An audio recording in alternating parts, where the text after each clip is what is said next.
할렐루야. 오늘 주님께서 이 예배를 기뻐 받으실 줄 믿습니다. 우리 주님 앞에 감사와 영광과 찬양의 박수를 우리 마음껏 올려드리며 나아갔으면 좋겠습니다. 할렐루야. 아멘.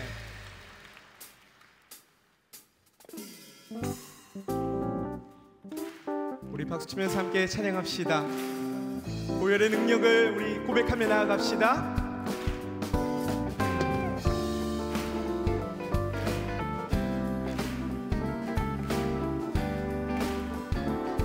변치 않는 주님의 사랑과 변치 않는 주님의 사랑과 거룩한 보혈의 공로를 우리 다 찬양을 합시다. 주님을 만나볼 때까지 변치 않는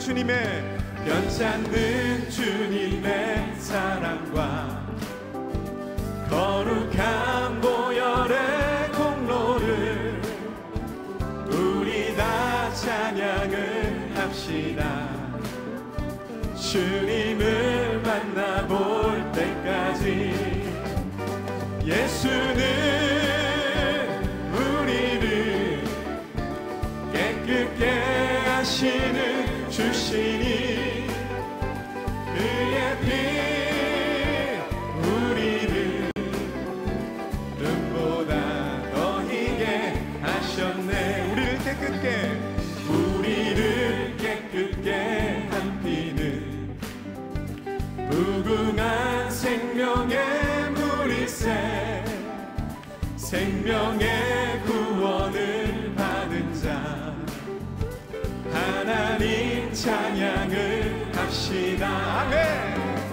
예수는 우리를 깨끗게 하시는 주시니 그의 피 우리를 눈보다 더 희게 하시니 예수는 우리를 깨끗게 하시는 주시니 그의 피 우리를 눈보다 더 희게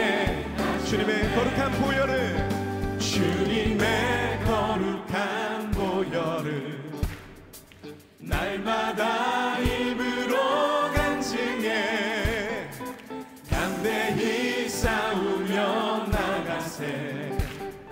천국에 들어갈 때까지 십자가 단단히 붙잡고 날마다 이기며 나가세. 머리에 면류관 쓰고서 주 앞에 찬양할 때까지 예수는 우리를 깨끗게 하시는 주시니 그의 피 우리를 눈보다 더 희게 하셨네. 예수는 우리를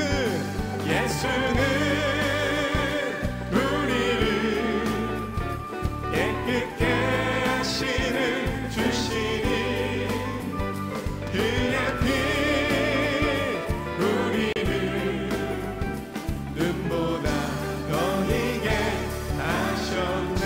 아멘. 예수는 우리를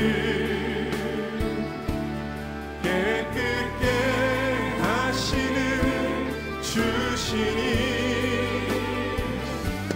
그의 피 우리를 눈보다 더 희게. 우리 다시 한번 믿음으로 고백합시다. 예수는 우리를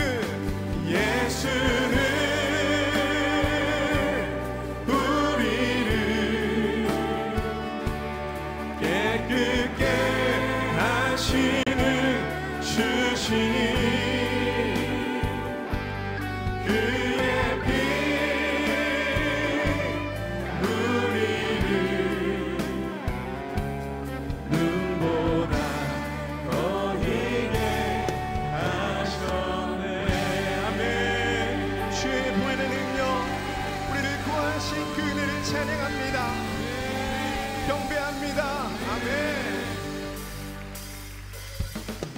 가능하신 분들 함께 자리에서 일어나셔서 찬양으로 고백할 때 우리 안에 기쁨이 넘칩니다. 감사가 넘칠 것입니다. 사랑과 평화가 가득할 것입니다. 우리의 믿음의 고백을 주님 앞에 마음껏 올려드립시다. 저 바다보다도 더 넓고 저 산과 하늘보다 더 높은 주님의 은혜가 이곳에 가득해. 아멘. 살아계신 주 나의 하나님, 언제나 넘치는 주의 사랑으로 내 안에 가득히 넘쳐 흐르네. 내게 강 같은 평화, 내게 강 같은 평화, 내게 강 같은 평화가 넘치네. 내게 강 같은 평화, 내게 강 같은 평화, 내게 강 같은 평화가 넘치네. 저 바다보다 더 높고 저 산과 하늘보다 더 높은 주님의 은혜, 이곳 가운데 이 예배의 자리 가운데 함께 다니기를 참여하는 모든 곳 가운데 살아계신 주 나의 하나님, 언제나 넘치는 주의 사랑으로 내 안에 가득히 넘쳐 흐르네. 내게 바다 같은 사랑, 바다 같은 사랑, 내게 바다 같은 사랑, 내게 바다 같은 사랑이 넘치네. 할렐루야.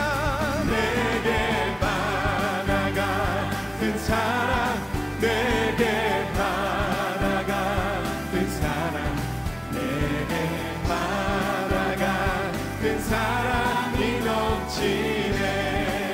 내게 샘솟는 기쁨, 내게 샘솟는 기쁨, 내게 샘솟는 기쁨, 내게 샘솟는 기쁨이 넘치네. 할렐루야.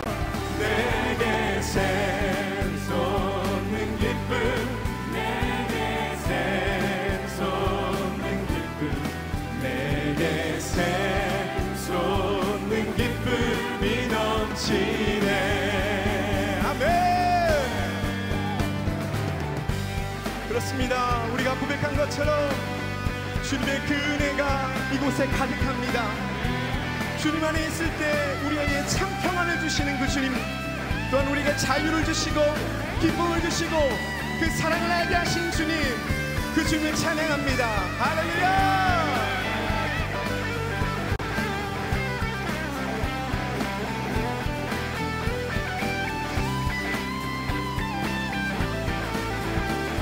내게 강 같은 평화, 내게 강 같은 평화, 내게 강 같은 평화, 내게 강 같은 평화가 넘치네. 아멘 아멘. 내게 강 같은 평화, 내게 강 같은 평화, 내게 강 같은 평화가 넘치네. 내게 바다 같은 사랑, 내게 바다 같은 사랑, 내게 바다 같은 사랑, 내게 바다 같은 사랑이 넘치네.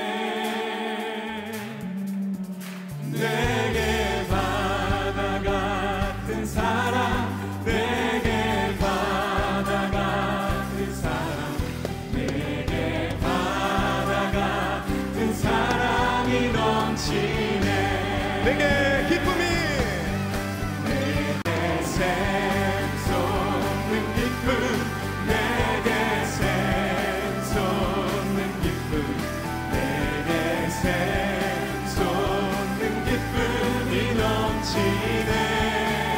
할렐루야. 내게 샘솟는 기쁨 내게 샘솟는 기쁨 내게 샘솟는 기쁨이 넘치네. 할렐루야. 할렐루야. 주님 한 분만을 예배합니다. 주님만을 자랑합니다.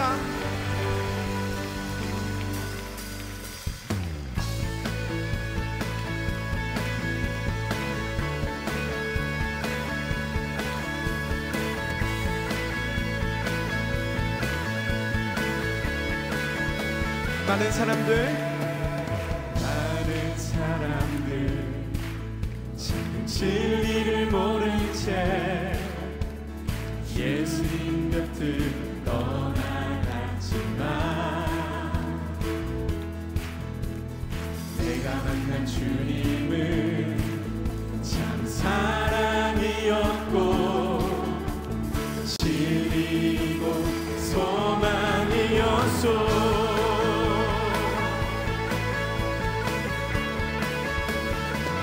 무거운 짐 진짜 내게로 오라. 내가 너를 쉬게 하리라. 이 길만이 생명의 길. 참 복된 길이라 항상 내게 들려주셨소. 난 예수가 좋다오. 나 예수가 좋다오. 나 예수가 좋다오. 주를 사랑한다. 너 베드로 고백처럼 나 예수를 사랑한다.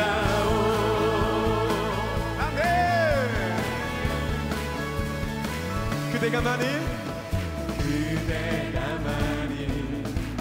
진짜 행복을 찾거든 예수님을 만나보세요. 그분으로 인하여 참 평안을 얻으며 나와 같이 고백할 거요. 난 예수가 좋다오. 나 예수가 좋다오. 나 예수가 좋다오. 주를 사랑한다. 너 베드로 고백처럼 나 예수를 사랑한다. 난 예수가 좋다오. 나 예수가 좋다오. 아멘. 나 예수가 좋다오. 주를 사랑한다. 너 베드로 고백처럼 나 예수를 사랑한다. 우리 다시 한번 전심으로 고백합니다. 난 예수가 좋다오. 아멘. 나 예수가 좋다오. 주를 사랑한다. 너 베드로 고백처럼 나 예수를 한 번 더 전심으로 내가 주님을 사랑합니다. 나 예수가 좋다오. 나 예수가 좋다오. 주를 사랑한다. 너 베드로 고백처럼 나 예수를 사랑한다.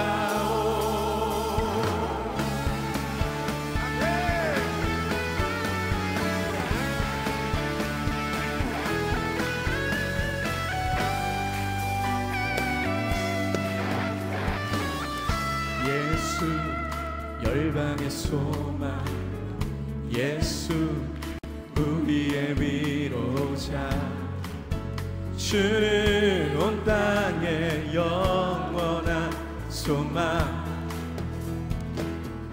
예수 어둠 속의 빛 예수 변함없는 진리 주는 온 땅에 빛이 되시네 우리 위해 죽으시고 다시 사신 생명의 주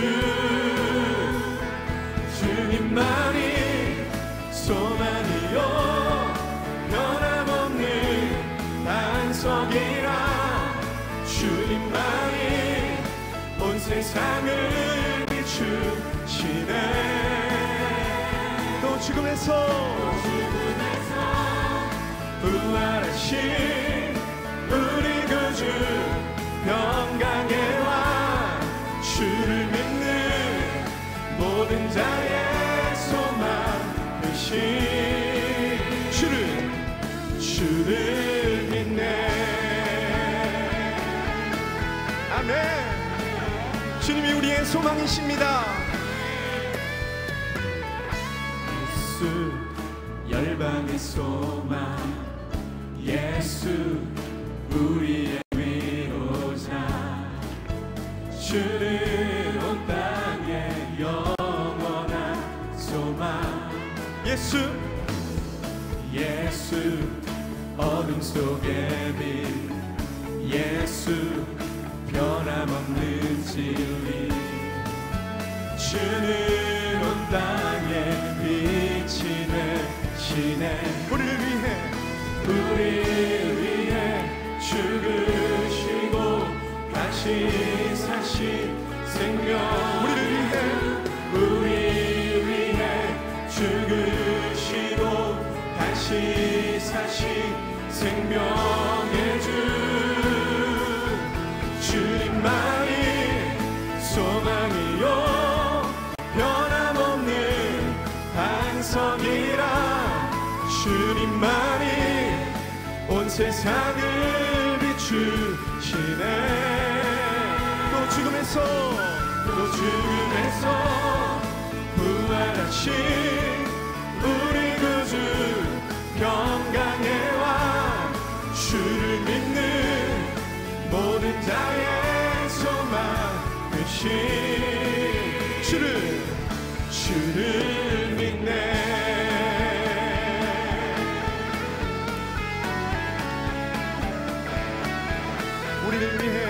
우리 위해 죽으시고 다시 사신 생명의 주 우리 위해 죽으시고 다시 사신 생명 우리를 위해 죽으시고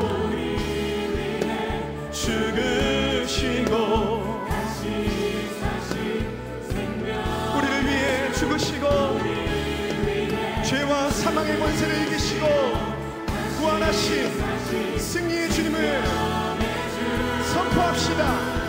주님만이 소망이요 변함없는 반석이라 주님만이 온 세상을 비추시네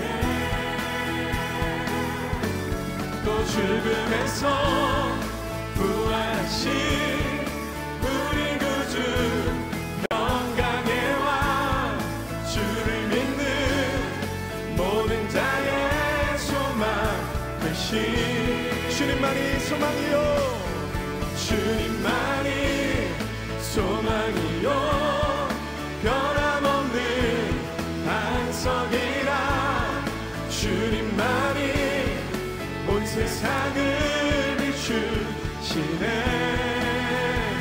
또 죽음에서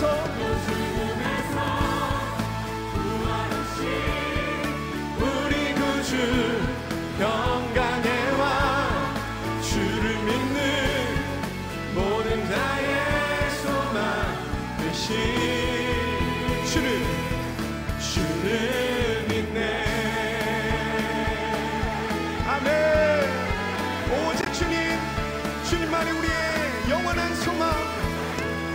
소망 되신 주님을 경배합니다. 할렐루야.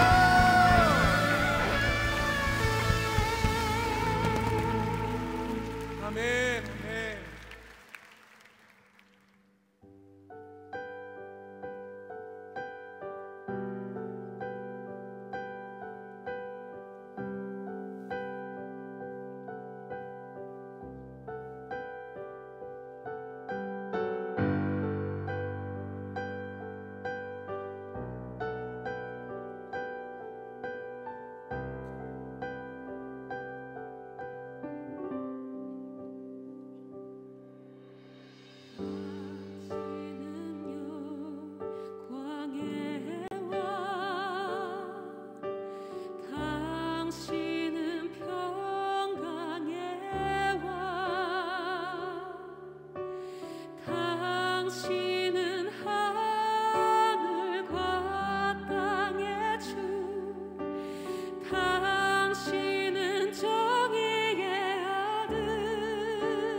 주님만이 우리의 찬양을 받게 합당하십니다. 영원하신 그 이름을 찬양합니다. 당신은 영광의 왕, 당신은 평강의 왕, 당신은 하늘과 땅의 주, 당신은 정의의 아들, 천사가 무릎 꿇고 예배하고 찬송하네. 영원한 생명 말씀, 당신은 예수 그리스도 주. 호산나 다윗의 자손께, 호산나 불러 왕 중의 왕. 높은 하늘에 영광을 예수 주 메시아네. 오 주님, 주님만이 높임을 받으소서, 우리의 경배를 받으소서.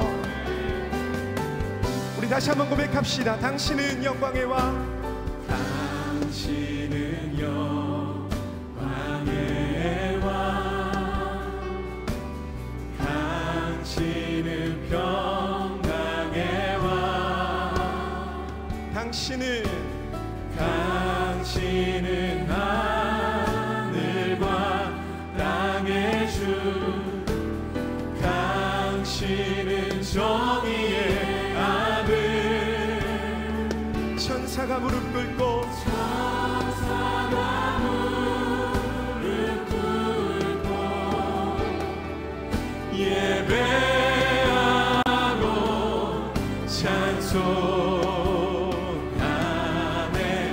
영원한 생명 말씀, 당신은 예수 그리스도 주.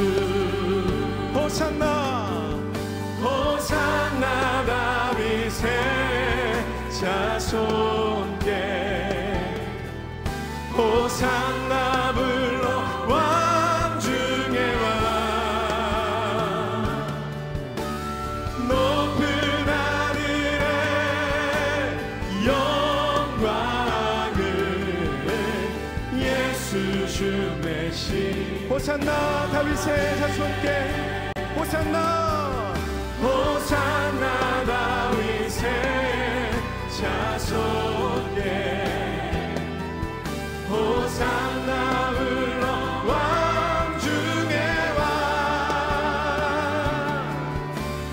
높은 하늘에 영광을 예수 주 메시아 모든 영광과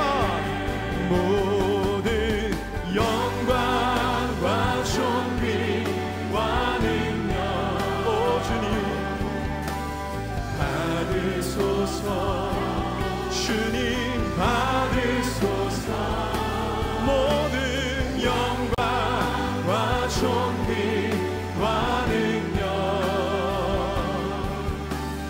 받으소서 주님 모든 영광과 존귀와 능력 주님 받으소서 모든 영광과 존귀와 찬양이 주께 있습니다 모든 영광과 존귀와 능력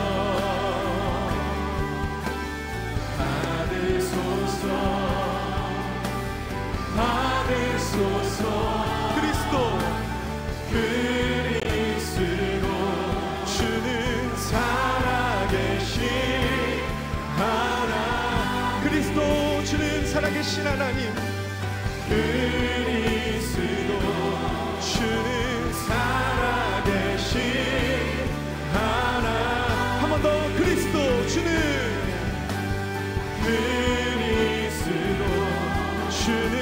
살아계신 하나님 할렐루야 모든 영광과 존귀와 능력이 주께 있습니다 주님만을 높여드리길 원합니다 할렐루야 아멘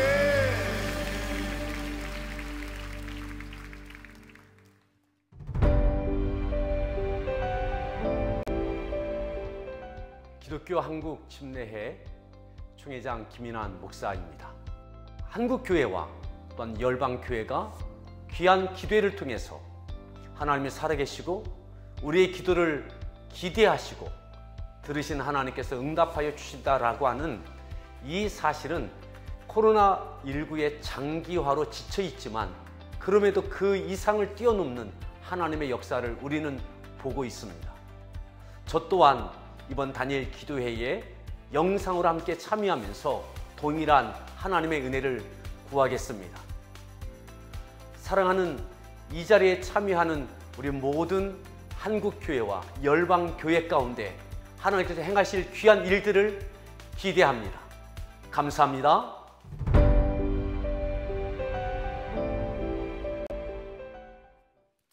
할렐루야. 저는 다니엘 기도회 충남지역 서천 금당교회를 심호하고 있는 유갑상 목사입니다.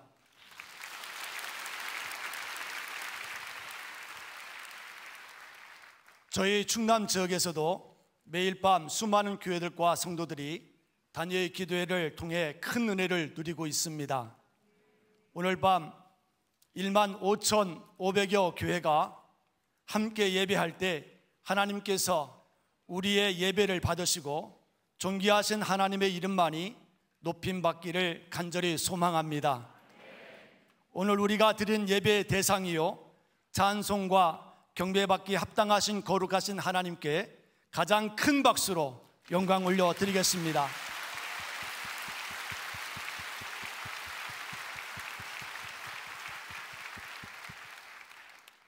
이 시간에는 공동 기도문을 가지고 함께 기도하도록 하겠습니다. 오늘은 특별히 환경과 생명을 위하여 합심하여 기도할 텐데 하나님의 일하심이 시작되고 그 뜻이 이루어질 줄 믿습니다. 간절한 마음으로 주여 한번 부르시고 기도하겠습니다. 주여, 나라와 민족을 위하여 기도합니다. 대한민국을 국리히 여기사 회개의 은총을 부어주시고 성령의 새바람을 보내셔서 하나님의 영광을 나타내는 한국교회가 되게 하소서. 예수님의 보혈로 이 땅을 덮어주셔서 우상 숭배의 죄악들이 끊어지게 하시고 교만과 자살과 음란과 분열의 영이 묶임을 받고 떠나가게 하소서. 창조의 질서를 부정하는 비성경적 법률이 제정되지 않게 하시고 복음으로 남북 간의 평화적인 통일이 이루어지게 하소서. 인간의 탐욕으로 깨어진 창조의 아름다움을 회복시키사 저출산과 기후 문제가 해결되게 하시며 생육하고 번성하는 역사가 일어나게 하소서. 다니엘 기도회를 위하여 기도합니다. 열방과 함께하는 2022 다니엘 기도회가 하나님만 영광 받으시는 기도회가 되게 하시고 이를 통하여 온 민족과 세계 열방의 기도의 불길이 타오르게 하소서. 다니엘 기도회에 참여하는 모든 교회와 성도들이 하나님의 치유와 기도의 응답을 경험하여 하나님을 자랑하는 간증의 주인공이 되게 하소서.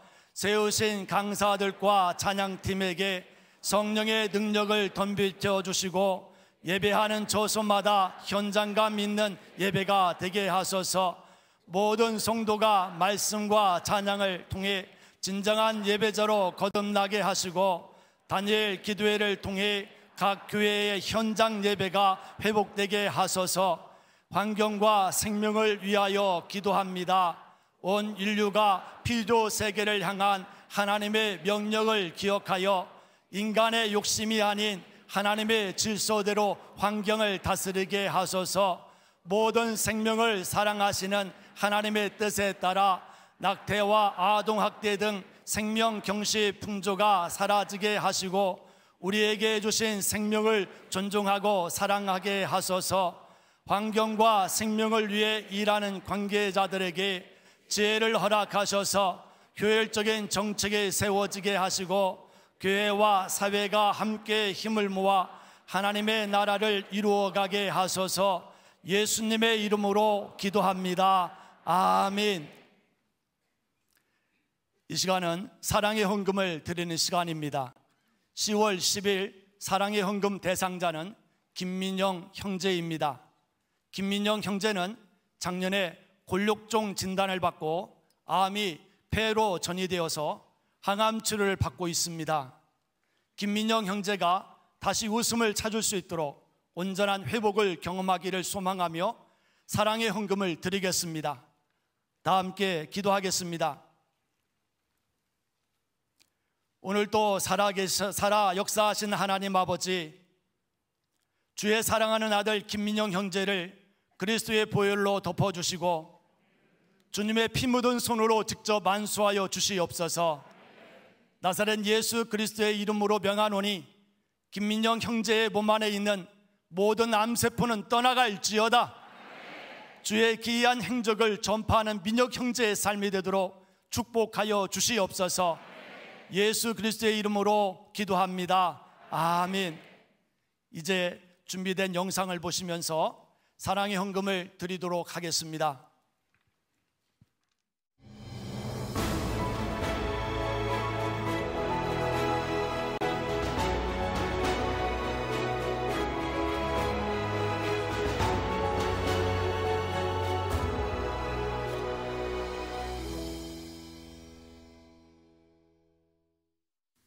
운동을 좋아해 체육고등학교 진학을 꿈꿨던 17살 민영이. 이따금 왼쪽 무릎에 통증이 있었고 키가 크느라 그런 줄만 알았는데 작년 9월 민영이는 골육종 진단을 받았습니다. 못 뛰어다니고 농구 같은 축구 다 못하고 자전거 못한다 했을 때 되게 슬펐고요. 나을 수가 있을까? 어떻게 이런 일이 생기기도 하고 어떻게 이런 병이 걸리나. 골육종 수술 후 민영이의 삶은 완전히 달라졌습니다. 18cm의 종양 제거 후 인공관절로 대체한 민영이의 무릎. 그런데 3개월 만에 무릎의 암이 폐로 전이되고 말았는데요. 민영이는 지난 10월 다시 항암 치료를 시작했습니다. 아빠는 모든 일을 멈추고 24시간 민영이의 곁을 지키고 있습니다. 하지만 아들의 고통도 점점 늘어나는 치료비도 혼자서는 감당하기가 버거운데요. 민영이 아픈 다음부터는 지금 1년 가까이 제대로 일을 하지도 못했었고 잠깐씩 이제 아르바이트라도 하고 싶어도 그냥 지금처럼 잠깐 며칠 하려고 마음먹으면 또 병원에 입원해야 되고 저도 굉장히 아낀다고 아껴 쓰는데도 이제는 뭐 거의 가지고 있는 게 바닥이기도 하고요. 그래도 참 감사한 건 민영이를 통해 아빠가 신앙생활을 시작했다는 겁니다. 간절하게 빌어보고 싶어서 하나님을 찾아왔어요. 그렇게 가서 기도하고 정말 많이 간절한 마음에 기도도 잘 할 줄도 모르지만 진짜 기도 엄청 많이 하고 그러는데도 왜 이렇게 자꾸 힘든 일만, 자꾸 안 좋은 일만, 자꾸 또 저런 힘든 치료받는데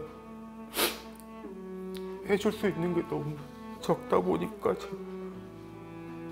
민영이에게 한없이 미안하기만 한 아빠. 하지만 민영이는 아빠가 최선을 다한다는 걸 이미 알고 있습니다. 예수님의 이름으로 기도드렸습니다. 아멘. 앞이 보이지 않지만 그래도 함께라서 감사합니다. 그래도 사랑하기에 행복합니다. 친구처럼 사이좋은 부자가 이 시간을 통해 살아계신 하나님을 만날 수 있도록 기도와 후원으로 함께해 주세요.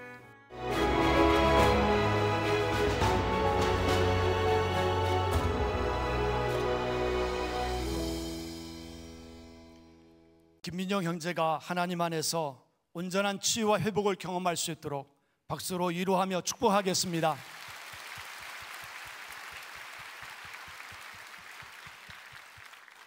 하나님의 말씀을 보겠습니다.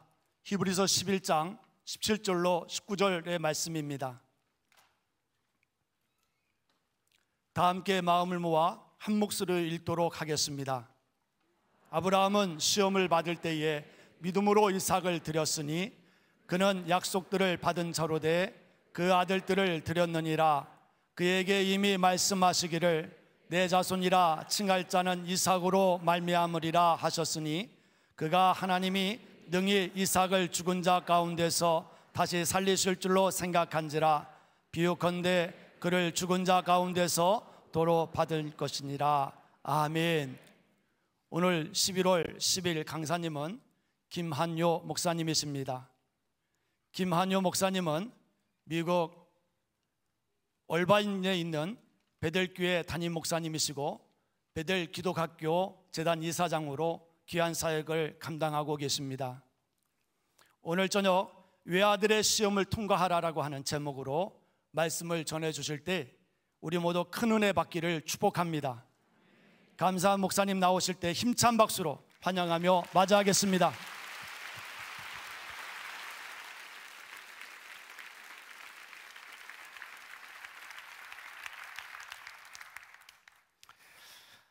외아들의 시험을 통과하라. 외아들이신 분 계세요 혹시? 저는 애가 넷입니다. 그러니까 제 얘기는 아닌 것 같은데 저에게도 이 시험이 있었다라고 여러분과 함께 나누고 싶습니다. 저의 최종 학력은 신학교입니다. 지금도 기억이 납니다. 신학교 마지막 과목 마지막 시험이었어요. 그때는 그 마지막 시험 용지가 이 파란색으로 되어 있다고 해서 그 시험지 답을 적는 용지, 그 블루북이라고 하잖아요. 그 블루북을 다 교수님한테 마지막 시험 제출하면서 이런 이야기를 했던 기억이 나요. 선생님, 이것이 저의 마지막 시험입니다. 더 이상 저에게는 시험이 없습니다. 그때 교수님이 Good for you, 잘 됐네. 근데 지금도 공부하고 있고 지금도 시험을 보고 있는 것 같은 인생이 라고 말씀드릴 수 있을 것 같아요. 하나님은 아주 명시험 출제자다, 이렇게 말씀을 드릴 수 있을 것 같아요. 하나님은 시험을 출제하시는 분이십니다. 여러분은 마지막 시험을 패스했다고 생각할지 모르지만 하나님은 여전히 기회만 되면 시험을 제출하시는 분이십니다. 오늘 말씀에 이 시험의 타이밍을 알 수 있는데, 아브라함은 시험 받을 때에 시험 분명히 받습니다. 이 시험은 모순이라고 하는 상황 속에서 주어진다는 것을 말씀드리고 싶어요. 모순, 이해가 안 된다는 말이에요. 말도 안 되는 상황 속에서 꼭 시험이 주어진다는 것입니다. 우리가 한글로 성경을 읽을 때는 실은 이것이 번역이 안 됐어요. 그래서 제가 영어 NIV 번역을 살짝 띄워드리면 뉘앙스가 딱 드러납니다. 18절에 보면 Even though God has said to him, even though라는 말이 한글 성경에 없어요. Even if, 비록 뭐뭐일지라도. 삼위일체 영문법 기억나십니까? Even if, 비록 뭐뭐일지라도. 즉 지금 하나님께서 시험 문제를 출제를 하시는데 그 상황이 뭐냐면 even if, even though, 모순적인 상황이라는 것을 이야기하고 있습니다. 하나님께서는 이삭을 통해 아브라함의 자손을 이어가겠다고 말씀을 하셨습니다. 그런데 아브라함의 몸은 죽었고 자식은 없는데 자식을 하늘의 별과 같이 무수히 하시겠다고 하는 모순적인, 이율배반적인 이런 상황 속에서 시험 문제를 출제하고 있는 것이죠. 시험은 항상 이런 상황 속에서 주어집니다. 이해가 되는 것을 시험이라고 하지 않습니다. 이해가 되지 않는 모순적인 상황 속에서 항상 시험이 찾아옵니다. 전 진실과 거짓말이 그러한 예라고 전 생각합니다. 우리가 별 생각하지 않고 어떤 상황 속에서 쉽게 거짓말을 합니다. 전화가 왔는데 나 없다고 해, 이렇게 얘기합니다. 나 없다고 해. 거짓말이에요. 심지어는 아들, 딸이 전화를 받는데도 엄마, 아빠 바꿔달라고 하는 전화가 왔는데 나 없다고 해. 거짓말이잖아요. 근데 왜 그 거짓말을 그 순간에 했을까요? 어쩌면 거짓말이라고 생각도 안 하고 하실지도 몰라요. 그것은 지금 내가 없다고 해 라고 하면서 사실을 왜곡하고 사실이 아닌 거짓을 얘기하는 것이 진실을 얘기하는 것보다 훨씬 더 현명하다고 판단하기 때문에 그래요. 지금 이 어렵고 괴롭고 피하고 싶은 이 순간을 어떻게 하면 잘 빠져나갈까라고 생각하는데 거짓말하지 말라라고 하는 하나님의 말씀보다 이 순간만큼은 거짓말하는 것이 훨씬 더 현명하고 훨씬 더 이 상황 속에서 잘 빠져나갈 거라고 자기의 머리와 자기의 판단이 하나님의 말씀보다 더 현명하다고 판단하기 때문에 거짓말을 하는 것이죠. 따라서 나의 상황은 거짓말을 해야 훨씬 더 현명할 것 같아요. 이 순간에 진실을 얘기하면 오히려 손해를 볼 것 같고 어려움을 당할 것 같다는 거죠. 그래서 어떻게 하면 이 어려움을 빠져나갈까? 거짓말을 하면은 훨씬 더 유익하게 나에게 손해 없이 이 상황을 빠져나갈 수 있다라고 스스로 생각하는 것이죠. 하나님의 말씀이 진실을 말하고 거짓된 이야기를 하지 아니하고 올바른 것만 이야기를 해도 하나님의 지혜가 우리의 지혜보다 훨씬 뛰어나다는 생각을 믿지 아니하고 어쨌든 간에 임기응변으로 거짓말을 해서라도 이 상황을 빠져나가려고 하는 것, 그것이 한 예라고 저는 생각해요. 그래서 항상 훨씬 더 거짓말을 해야 살아날 것 같고 거짓말을 해야 위기를 모면할 것 같은데 하나님의 말씀은 진실을 말하라는 거죠. 이게 이율배반적인 모순적인 상황, 바로 이런 상황 속에 시험은 주어진다는 거예요. 거짓을 얘기할 것인가? 진실을 얘기할 것인가? 항상 시험은 이와 같은 상황 속에서 하나님이 이 문제를 출제를 하시는 것이죠. 19절에 보면 죽은 자 가운데서 도로 받은 것이라 이렇게 이야기했습니다. 그러니까 이 상황은 뭐냐면 죽음과 정반대되는 부활이라고 하는 컨텍스트에서 시험이 주어진 겁니다. 말씀대로 순종하면 죽을 것 같은 상황인데 말씀대로 행했더니 부활의 은혜를 경험하는 것입니다. 이 상황이 우리의 삶 속에 수도 없이 다가옵니다. 아, 하나님이 지금 시험 출제를 하고 계시는구나.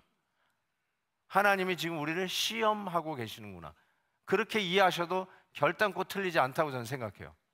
지금 이 말씀을 지키면 죽는 거예요. 이 말씀대로 하면은 나는 여기서 더 이상 소망이 없는 나락으로 떨어질 것 같아요. 이 순간에 완전히 제외될 것 같아요. 잘 나가던 여태까지 잘 공들여서 여기까지 왔던 모든 것이 수포로 돌아갈 것 같아요. 그런데 하나님의 말씀대로 순종하면 순종의 결과가 뭐냐면 죽을 것 같고 아니 죽어요. 그런데 부활이라고 하는 이런 놀라운 약속과 소망이 우리에게 주어진다는 것이죠. 바로 그런 상황 속에서 아브라함은 시험을 받습니다.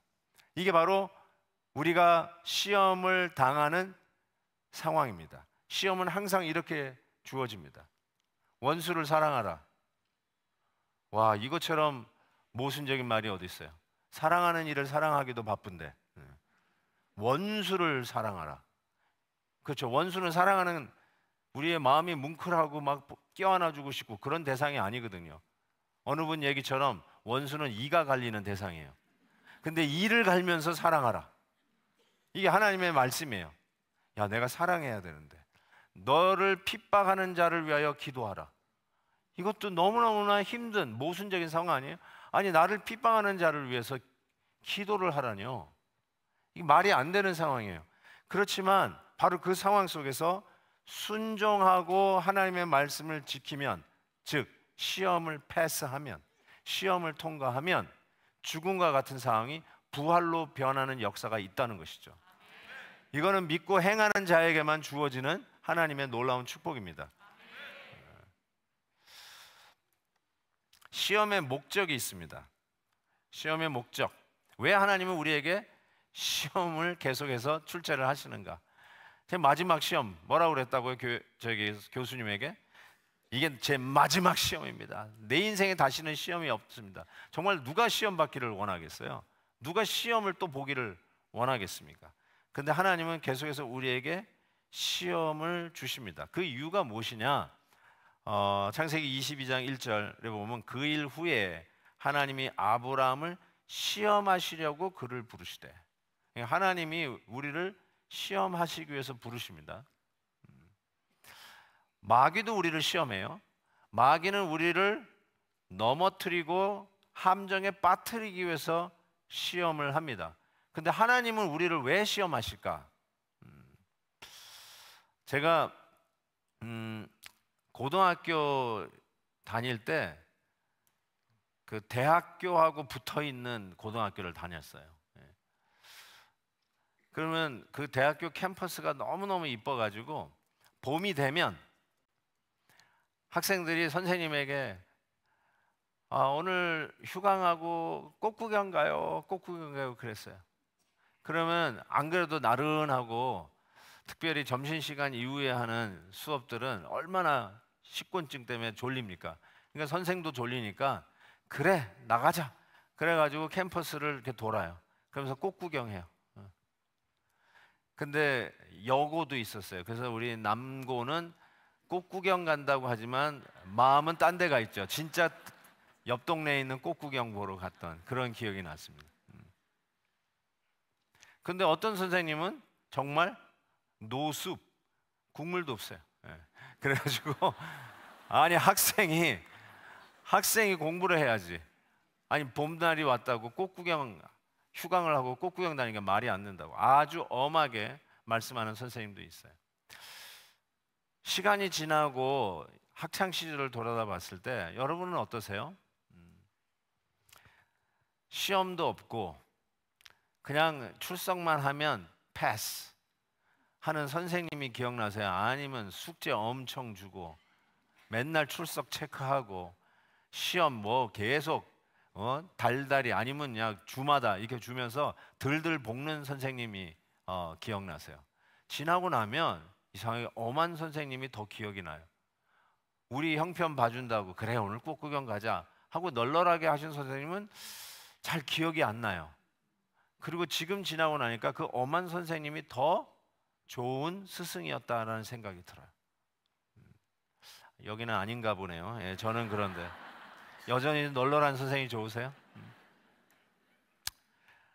그 왕호랑이 같은 선생님이 참 기억이 나고 어려울 때 그 선생님이 오히려 더 그 교훈들이 가르치셨던 말씀들이 떠오르는 것이 맞는 것 같습니다. 그래서 스승의 날 되면 은사 선생님하고 찾아가기도 하고 그렇게 힘들게 하고 뭐 체벌을 가하고 막 벌도 주고 공부 안 하면 아주 호되게 야단을 쳤던 그 선생님이 기억나는 이유는 뭘까? 저는 이렇게 생각해요. 우리가 시험을 좋아하는 학생은 아마 없을 거예요. 그럼에도 불구하고 시험 기간을 지나고 나면 항상 우리 모두가 느끼는 거는 우리의 실력이 늘어요. 시험을 통과하면 실력이 늘어요. 그리고 시험 공부하면서 아, 선생님이 이거 가르쳐 주시려고 했던 거구나 하고 나중에 시험 공부하면서 그 수업 시간에 이해되지 않았던 것들이 이해되기 시작하는 경우가 상당히 많습니다. 그래서 시험은 왜 하나님께서 우리에게 주실까? 그 누구도 시험을 원치 않는데 그 이유는 여러분의 실력 향상을 위해서라는 사실을 기억하셔야 돼요. 하나님은 여러분을 그냥 미리오고 인생으로 그냥 그저 그런 인생으로 뜨뜻미지근한 인생으로 그냥 놔두기를 원치 않으세요. 업그레이드 하기를 원하세요. 정말 인핸스 시키기를 원하세요. 좀 수준을 높이고 싶어 하세요. 그러기 위해서는 당연히 시험이 필요한 거죠. 그래서 시험의 목적은 여러분의 실력 향상이고 시험을 보면 성적이 나오지 않습니까? A, B, C, D, F 하고 성적이 나오지 않습니까? 성적이 나오는 순간에 우리가 모두 다가 아, 내 실력이 이 정도구나 라는 걸 알게 돼요. 근데 시험을 안 보면 참 희한하게도 자기가 전부 다 A 학생이라고 착각하고 살아요. 자기는 다 안다고 생각해요. 자기는 모든 것을 다 섭렵했다라고 생각하는데 시험을 보면 A, B, C, D 성적이 갈라져요. 그리고 내가 C 맞았네. 나는 C 정도뿐이 모르는구나. 나는 A 맞았네. 어느 정도 이 과목은 내가 섭렵했구나, 마스터했구나 라는 생각을 하면서 시험을 치르면서 내 실력이 향상될 뿐만 아니라 나의 신앙의 현 주소를 알게 돼요. 현 주소를 알게 돼요. 믿음이 좋으시다고요? 내가 믿은 지 지금 몇 대째 예수 믿는다고요? 근데 그래서 실력이 있는 줄 아는데 한번 시험을 받으면 그때 실력이 들통납니다. 몇 대째 믿었던 간에 아니면 지난주에 예수님 믿었던 간에 시험을 받으면 그때 신앙의 실력이 드러납니다. 그래서 하나님은 이 시험을 우리에게 계속해서 끊임없이 출제를 하면서 우리의 신앙의 실력들을 향상시키는 목적이 있다는 것을 부인할 수가 없습니다. 자, 그런데 아브라함은 도대체 무슨 시험을 하나님으로부터 받은 걸까요? 그것은 100세에 얻은 그 아들을 번제로 드리라는 것이었어요. 창세기 22장에 이 부분이 좀 더 자세히 나와 있는데 이렇게 돼 있어요. 여호와께서 이르시되 내 아들 내 사랑하는 독자 이삭을 데리고 모리아 땅으로 가서 내가 내게 일러준 한 산 거기서 그를 번제로 드리라. 번제로 드리라. 이 번제가 영어로 whole 전부, burned offering, burn offering, 홀라당 다 태우는 제물, 그게 번제입니다. 그러니까 완전히 다 태우는 거죠. 누구를요? 하나님이 그렇게 약속을 하고 드디어 불가능한 가운데서 가능케 하셔서 죽은 몸과 같은 아브라함과 사라의 몸에 기적을 일으켜서 얻게 한 이삭을 번제로 태워서 하나님 앞에 드리라고 하는 시험을 아브라함이 받게 됩니다. 근데 여기서 아까도 말씀드린 것처럼 누구를 바치라고 하냐면 이렇게 얘기하잖아요. 네 사랑하는 아들을 바치라, 이렇게 얘기해요. 네 사랑하는 아들. 근데 네 사랑하는 아들이 누구냐? 그 독자. 오늘 히브리서에서는 그 외아들, 이전 번역에서는 독생자, 너의 그 독생자, 네가 그렇게도 죽고 못 사는, 네가 그렇게 사랑하는 독자, 외아들, 독생자, 그를 번제로 드리라. 이게 하나님이 출제한 시험이었어요. 자, 17절 다시 볼게요. 아브라함은 시험을 받을 때 믿음으로 이삭을 드렸으니 그는 약속들을 받은 자로 돼 그 누굴 드렸다고요? 외아들을 드렸느니라. 외아들, 영어로 only son, only son을 드렸다, 이렇게 얘기하고 있어요. 그런데 이 부분 가지고 조금 뭐 성경을 아는 척 하시는 분들은 이거 성경이 틀렸네요, 이렇게 얘기합니다. 왜냐하면 아브라함에게 이삭은 외아들이 아니라는 거예요. 그래서 성경이 틀렸다는 거예요. 아브라함은 하갈이라고 하는 몸종을 통해서 아들을 얻었어요. 엄마는 다르지만 아브라함 자식이죠. 그렇죠. 아브라함 자식이에요. 이스마엘이라고 하는 자식이 있었어요. 그러니까 성경에서 이삭을 only son, 외아들, 독자, 이렇게 이야기한 거는 이거는 잘못된 거 아닌가요? 라고 이야기할 수 있습니다. 맞는 말이기도 한데 성경이 그걸 몰라서 이삭을 외아들이라고 썼을까요? 저는 이렇게 이 부분을 이해합니다. 아브라함에게는 이삭이 외아들이에요. 아브라함에게는 이삭이 독자예요. 아브라함에게는 이삭이 어떤 의미에서는 전부예요. 전부. 저는 아들, 딸 아닙니다. 딸, 아들 죄송합니다. 제가 6학년이에요. 6학년 까먹었어요. 딸, 아들을 낳았어요. 그리고 나서는 9년 후에 막내딸을 낳았어요. 9년 후에, 그러니까 셋째하고 넷째 사이에 9년 차이고 첫째와 끝에 막내딸하고는 15년 차이예요. 예, 굉장하죠. 근데 날수록 애들 인물이 나요. 그래서 마지막 딸이 정말로 예뻐요. 예. 최근에 우리 아들을 장가 보냈어요. 그래가지고 우리 막내딸이 이제 오빠가 이제 장가 가니까 이제 대학 다니다가 지금 대학교 2학년인데 캠퍼스에서 와가지고 결혼식 참석을 했었는데 내가 그 막내딸 손을 꼭 잡고 이렇게 얘기했어요. 딸아, 너는 시집 못 간다. 내가 그랬어요. 너는 아빠하고 평생 같이 살아야 된다. 정말 누구 주기 싫더라고요. 예. 우리 막내딸은 끝까지 한번 제가 붙들고 있어 볼까 생각을 합니다. 제가 그래서 애가 넷인데도요, 이 막내딸을 향해서 기우는 저의 마음을 어쩔 수가 없어요. 예. 어쩔 수가 없어요. 예. 그래서 제가 아브라함에게 이삭이 독자라고 하는 말이 조금 이해가 됩니다. 무슨 말인지 알 것 같아요. 그의 마음을 가진 자, 이삭이었어요. 그가 아침에 일어나는 이유, 그의 아들 이삭 때문이었어요. 그가 또 오늘 가서 일터에 가서 곡괭이질을 하고 양떼를 키워야 하는 이유, 바로 그의 아들 이삭 때문이었어요. 노구에 별로 신바람 나는 날이 없었던 그에게, 재미라 혹은 웃음이 없었던 그에게, 뭐 그때 무슨 TV가 있었겠어요? 뭐 화투를 치겠어요? 뭘 하겠어요?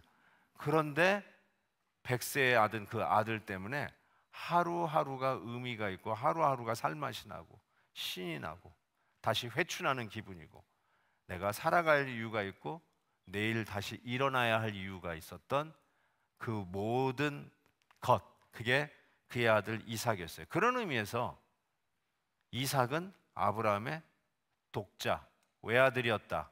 틀리지 않습니다. 그의 전부였다는 뜻이에요. 그의 외아들이었어요. 그런데 참 희한하죠.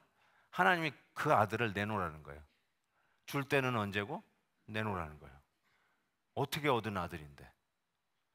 100세 얻었다면 나중에 그 모리아 산에 이 아들을 바치러 갈 때 그 장작을 지고 가는 것이 자는 자가 이삭이었어요.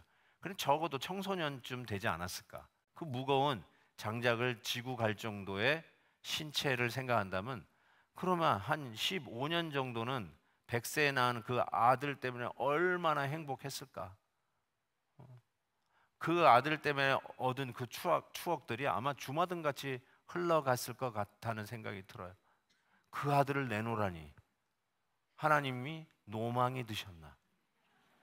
아니 지금 하늘의 별과 같고 바다의 모래알 같을 거라고 약속을 하셨잖아요. 여러분 정말 문자적으로 해변의 모래를 새 보셨나요? 아니 새 볼 생각이라도 해보셨나요? 하늘의 별들을 하나하나씩 새 볼 생각을 해보셨나요? 한 100개는 새 보셨나요? 200개는 새 보셨나요? 모래를 한 줌 떠가지고 하나하나 새 보신 적이 있나요? 그런 적 없잖아요. 어마어마하게 무수하게 많은 자손을 약속하신 하나님의 그 약속은 온데간데 없고 아니 그 아들을 내놓으라니 이게 말이 안 되는 거예요. 역시 시험은 이와 같은 모순 상황 속에서 주어지는 것이 맞는 말이에요. 아 이럴 때 시험이 주는구나. 그 이해가 안 되시면 하나님 나한테 시험 문제를 출제하셨구나 이렇게 생각하시면 틀리지 않는다니까요. 자 그때 그가 모든 것이라고 얘기했던 그 이삭을 통해서 조그마한 틈새가 벌어지기 시작하는 거죠. 그 틈새를 사탄은 정확하게 이용해서 우리의 삶을 치고 들어오는 거죠. 하나님이 축복 후에 열매로 주신 게 이삭이에요. 약속의 응답으로 주신 게 이삭이었어요. 그래서 그 이삭을 누리고 이삭을 즐기고 이삭 때문에 행복해하는 것은 전혀 문제가 아니에요. 그런데 이삭이 내 삶의 전부다. 이삭이 나의 기쁨의 전부다. 내가 사는 이유는 이삭이다. 끝. 이럴 때 그 틈바구니를 치고 들어오는 게 사탄이죠. 아 그렇지 하나님이 아니라 이삭이지. 네가 사는 이유가 하나님이 아니라 네 아들이지. 네가 오늘도 나가서 열심히 일하는 이유가 하나님의 영광이 아니라 네 아들이지. 네 늦둥이지. 별로 기뻐할 것이 없는데 하나님이 주시는 은혜에 대한 행복함과 감사는 온데간데 없이 사라지고 어느 날 어느 순간부터는 그냥 하나님이 주신 선물 giver, 하나님의 그 선물을 주신 자 giver인데 giver 때문에 기뻐하지 아니하고 하나님이 주신 gift, 선물 때문에 그거에 눈이 멀어가지고 기프트만 보고 사는 인생, 그 틈을 노려서 사탄이 우리의 삶 속에 치고 들어오잖아요. 하나님께서 그걸 알고 계시는 거죠. 죄는 별거 아닌 것 같아요. 여러분이 하나님이 주신 자녀를 즐기는 게 이게 얼마나 큰 행복인데, 그런데 그 작은 틈바구니를 통해서 엄청난 이 골리앗과 같은 시험과 이 시련을, 우상 딴지들을 하나님은, 이 사탄은 우리에게 막 주입을 하기 시작하는 거죠. 별거 아닌 것 같죠? 마치 속담에 바늘도둑이 소도둑 된다는 말이 있어요. 죄는 그래요. 바늘 같은 죄가 소같이 돼버려요. 우습게 알면 죄에 넘어집니다. 작은 죄라고 콧방 끼시면 그 작은 죄에 집채만한 우리의 몸뚱아리가 넘어집니다. 낭패를 봅니다. 그래서 어느 분이 이런 표현까지 했어요. 죄는 유도 선수다, 이렇게 얘기했어요. 유도 선수. 조그만한 사람이 덩치 큰 사람을 그냥 날려버립니다. 왜요? 그 작은 힘을 가지고 이용해서 던져버리는 거예요. 그게 유도의 기술 아니에요? 죄가 그 기술이 있어요. 별거 아닌 것 같지만 집채만한 모든 것을 날려버릴 수 있는 죄의 위력이 그 안에 있다는 사실이에요. 작은 죄를 우습게 생각하지 마세요. 집안에 들어와 있는 작은 죄, 별로 경건치 않는 책들, 집안에 보이지도 않는 와이어를 타고 들어오는 이상한 영화들, 이거 별거 아닌 것 같죠? 날려버리세요. 이것 때문에 우리가 날아가는 수가 있어요. 어느 한 선교사님은 라스베가스를 지나가다가 심심풀이 땅콩으로 진짜로 주머니에 있는 동전, 아유 귀찮아, 이거 하나 넣고 가죠. 뭐 게임 한 번은 그냥 하고 버리는 셈 치죠. 그리고 탁 누르고 열심히 가는데 저 뒤에서 댕댕댕댕댕댕댕댕 하면서 막 돈이 떨어지는 거야. 이거 별거 아닌 것 같잖아요, 넣는 거. 근데 뒤에서 댕댕댕댕댕댕댕 하고 떨어지는데 그 이후로 그 선교사님이 도박에 중독이 됐어요. 별거 아닌 것 같죠? 아이 뭐 그냥 일불 그냥 던져주고 가지. 안 그래요. 하지 마세요. 죄악이 약한 것 같지만 한 방에 여러분을 날려버릴 수 있는 위력이 죄 안에 있다는 것이에요. 그래서 하나님께서는 이렇게 얘기하는 거예요. 그 이삭을 내놔라 이거예요. 그 틈바구니를 메꾸라는 거죠. 작은 죄악을 우습게 아는데 그걸 통해서 집채만한 사탄이 너를 유혹하고 넘어뜨릴 수 있다는 것이죠. 그래서 하나님이 시험 문제를 출제한 거죠. 하나님이 주신 거 도로 찾겠다는 거예요. 내놔봐 한 것이죠. 저는 여러분에게 이런 말씀 드리고 있어요. 여러분도 이삭이 있어요. 여러분도 외아들이 있어요. 내가 사는 이유 이것 때문이에요. 내가 이것만 있으면 살 것 같아요. 외아들이에요. 내가 이 문제만 해결하면 그 다음부터는 하나님 내가 더 이상 달라는 기도 안 할게요. 만약에 그런 거 한다면 그게 외아들이에요. 여러분이 내일 아침에 일어날 이유가 있다. 그게 여러분의 외아들이에요. 내가 이 사람하고만 결혼하면 나는 평생 행복할 것 같다. 그게 여러분의 외아들이에요. 내가 1년에 연봉이 이 정도만 되면 그 다음부터는 내가 아무 걱정 없이 살겠다. 그게 여러분의 외아들이에요. 내가 이 학교에만 들어가면, 내가 이 직장에만 들어가면 나는 이제는 더 이상 부러울 거 없이 떵떵거리며 살겠다라고 하는 것이 있다면 그게 여러분의 외아들이에요. 그게 외아들이라고요.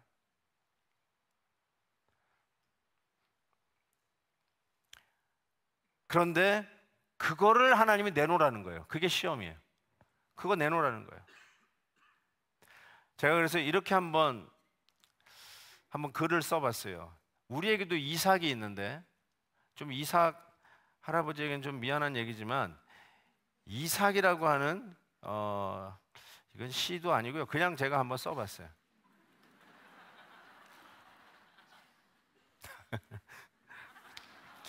김한효라는 거는 내가 안 보냈는데요. 어떻게 했나? 자 보세요. 관심이 이삭이 되면 염려가 되고, 실망이 이삭이 되면 절망이 되고, 나랑 생각 같음이 이상이 되면 분쟁이 됩니다. 성격 차이가 이삭이 되면 이혼하고, 정치적 성향이 이삭이 되면 원수되고, 능력이 이삭이 되면 교만하게 됩니다. 취미 생활이 이삭이 되면 쾌락주의자가 되고, 운동이 이삭이 되면 희생할 줄 모르는 이기주의자가 되고, 재물이 이삭이 되면 일만하게 뿌리 우상이 됩니다. 사람으로부터 받는 인정이 이삭이 되면 비겁자가 되고, 친구가 이삭이 되면 패거리가 되고, 잠자는 거, 잠이 이삭이 되면 기도의 능력을 잃어버리는 자가 됩니다. 내가 왜 새벽 기도를 못하냐? 전 잠을 자야 일을 하거든요.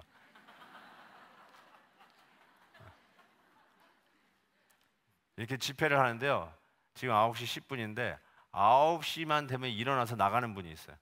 항상 그래. 왜 그러세요? 그러니까 집에 가서 자야 된대. 능력을 체험 못해요. 잠 주무셔야죠. 근데 잠은 반드시 꼭 자야 된다라고 하면서 잠이 여러분의 이삭이 되면 기도할 시간을 잃어버리더라고요. 기도의 능력을 체험할 기회를 잃어버리더라고요. 여러분의 이삭은 뭡니까? 자, 이 시험을 통과해야 되는데 통과해야 되는 두 가지의 힌트가 오늘 본문에 담겨져 있어요. 첫 번째, 어떻게 시험을 통과하는가? 생각입니다. reason, 생각을 해야 돼요. 19절에 보니까 그가 하나님이 능히 이삭을 죽은 자 가운데 다시 살리실 줄로 생각한지라. 아하, 생각한지라. 소위 믿음장이라고 하는 히브리서 11장에서 믿음은 바라는 것들의 실상에 보이지 않는 것들의 증거라 했어요. 믿음은 증거예요. evidence, 증거. 증거는 생각을 통해서 그 증거물을 수집하는 과정.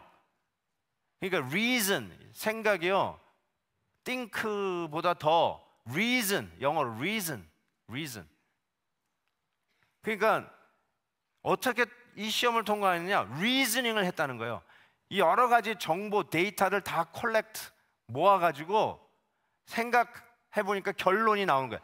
증거가 생긴 거예요. 에비던스가 생긴 거예요. 아하, 생각을 해보니까 드디어 시험을 통과할 수 있는 정보가 수집이 된 거예요. 많이들 그래요. 야, 믿음은 그렇게 생각 많이 하면 안 돼. 덮어놓고 믿어야 돼. 막 이렇게 얘기하더라고. 근데 분명한 것은 성경은 덮어놓고 믿는 건 아니고요. 펴놓고 믿으셔야 돼요. 펴놓고 믿으셔야 돼요. 그리고 성경을 읽고 묵상하셔야지. 야, 생각을 자꾸 끄라고 그러는데 생각을 끄지 마세요. 생각을 키셔야 돼요. 예수님께서 염려하는 사람들에게 이렇게 얘기했어요. 공중나는 새를 보라, 들의 백합화를 보라 그랬어요. 보라가 영어로 look이 아니에요. consider예요. consider, 생각하라는 뜻이에요. 공중나는 새를 보면서 생각 좀 해라. 들의 백합화를 보면서 생각 좀 해라. 생각을 안 해서 염려한다는 거예요. 무엇을 먹을까? 무엇을 마실까? 무엇을 입을까? 너희들이 왜 이방인처럼 염려하느냐? 생각을 안 해서 그렇다는 거예요. 공중나는 새를 봐라. 길쌈도 매지 않는 저 새 한 마리도 하나님이 먹이신다. 굶어 죽은 새 본 적 있냐? 하나님이 다 먹이신다는 거예요. 저 들풀, 오늘 피었다가 내일 불쏘시개로 쓰여지는 저 들풀도 하나님이 솔로몬의 영광보다도 비교되지 않을 정도로 아름답게 입히시거든 하물며 하나님의 자녀인 너희일까 보냐. 생각 좀 해라. 이렇게 했어요. 생각하면 염려가 사라지는 거죠. 왜 생각을 많이 해가지고 염려한다고 생각하냐면 생각을 실은 잘 안 한 거예요. 하다 만 거예요. 끝까지 하세요. 끝까지. 어떻게 시험을 통과했는가? 생각한지라 생각했어요. 아브라함이 뭘 생각했을까 생각을 좀 해보세요. 뭘 생각했을까요? 아니, 아들을 달라? 진짜 아까 얘기한 것처럼 이거 왜 줬다 뺐지? 얼마든지 저나 여러분 이게 말이 안 되는 거잖아요. 드디어 생각하기 시작한 거예요. 모든 위기와 여러 가지 우여곡절 속에서 아브라함은 자기의 생각대로, 자기의 판단대로, 자기가 옳다고 생각한 대로 했어요. 고향을 떠나라. 어디로요? 몰라요. 떠나라요. 아들을 주겠다. 어떻게 해요? 어떤 방법으로요? 아무것도 몰랐어요. 이제는 여기 정착하라. 언제요? 몰랐어요. 오히려 그런 상황 속에서 아브라함이 했던 일은 뭐예요? 아내를 누이라고 속였어요. 아주 유치찬란하게 짝이 없어요. 그것도 한 번도 아니고 두 번이나. 두 번이라고 성경은 적혀 있지만 몇 번 더 했을지도 몰라요, 나는. 왜냐하면 실수는 반복해요. 지은 죄는 또 짓더라고요. 여러분이 총천연색으로 죄 짓는 게 아니에요. 제가 성도님들 보니까 넘어진 죄에 또 넘어지더라고. 회개한 죄에 또 그 죄를 또 짓더라고. 반복해서 짓더라고요. 그러니까 넘어진 죄를 조심하세요. 그거 회개했다고 와, 난 이제는 이 죄는 더 이상 나한테 엄습할 수 없다. 그렇게 착각하지 마세요. 넘어진 죄에 또 넘어지는 경향이 우리에게 굉장히 많더라고요. 아브라함이 그러지 않았어요. 그래서 사라를 통해서 아들을 주는 것을 믿지 않고 몸종 하가를 통해서 이스마엘을 낳았어요. 자기의 생각에 현명한 대로 해가지고 제대로 된 것이 없었어요. 자기가 옳다고 생각한 대로 판단해가지고 일을 저질렀는데 제대로 된 게 하나도 없었어요. 그래서 이 순간만큼은 말이 안 돼도 모순적인 상황이라도 하나님 말씀에 순종하는 것이 더 현명하다고 드디어 생각을 하기 시작한 거예요. 내가 내 마음대로 해서 제대로 된 게 없단 말이에요. 내가 내 인생의 주인인 줄 알고 내가 내 밥그릇 챙겨 먹는 마음으로 내가 솔선수범해가지고 내가 옳다고 생각하는 대로 여태까지 내 인생을 살아왔는데 제대로 된 게 하나도 없었단 말이에요. 드디어 아들을 내놓으라고 하는 이 시험 문제 앞에서 아브라함이 어떻게 이 시험을 통과하는가 생각했는데, 내가 생각한 대로 해가지고 된 게 없다. 이제는 하나님의 말씀대로 하자, 하나님의 말씀대로 순종하자, 여기까지 온 거예요. 생각, reason을 했다는 거죠. 저는 여러분도 혹시 비슷한 시험 문제를 받아들고 어찌해야 될까 고민하는 분이 있다면 한번 아브라함처럼 생각 좀 해보시죠. 내가 내 마음대로 여기까지 살았어요. 저는 이민교회를 목회하는 목사잖아요. 어느 누구도 그곳에 와서 신앙생활 하리라는 계획을 철두철미하게 해가지고 지금 제가 목회하는 남가주 얼바인에 와서 사는 사람은 한 사람도 없더라고요. 제가 계획대로 착착 진행해가지고 드디어 제가 여기서 삽니다 라고 이야기하는 사람 아무도 없어요. 가끔 제 이름을 의미가 뭐냐고 묻는 분들이 있어요. 왜 애꿎은 이름을 뒤집어 가지고 사냐고 그러는데, 제가 할 일 없습니까? 왜 애꿎은 이름 뒤집어서 삽니까? 제가 이번만 얘기할게요. 웬만해서는 얘기를 안 하는데, 제 이름의 뜻은 한국의 요셉입니다. 그래서 한요예요. 네, 한요. 아니, 한국은 좀 이상하네. 별거에 박수를 다 치네요. 근데 한국의 요셉이라니까 이름이. 근데 제가 어디서 살고 있어요? 미국에 살고 있잖아요. 우리 아버님이 절대로 그 생각을 못했던 거예요. 얘는 앞으로 미국에서 살 인간이다. 그런 생각 안 한 거 한국의 요셉이라고 그랬잖아요. 제가 이 실수를 안 하려고 아들을 낳았을 때 너는 미국의 요셉이 되라 해서 미호로 지으려다가 우리 아들을, 얘가 미국에서 살지 어디 살지 어떻게 알아요? 그렇죠? 그래서 제가 머리를 좀 써가지고 세요, 너는 세계의 요셉이 되라. 그리고 지으려고 했더니 제 성이 김씨라는 걸 깜빡 잊어버렸어요.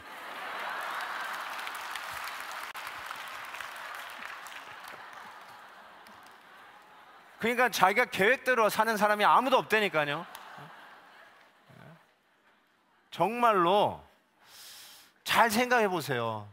내가 내 마음대로 해가지고 지금 계획해가지고 이 자리에 계시는 분이 있는지. 하나님이 인도하시는 거구나.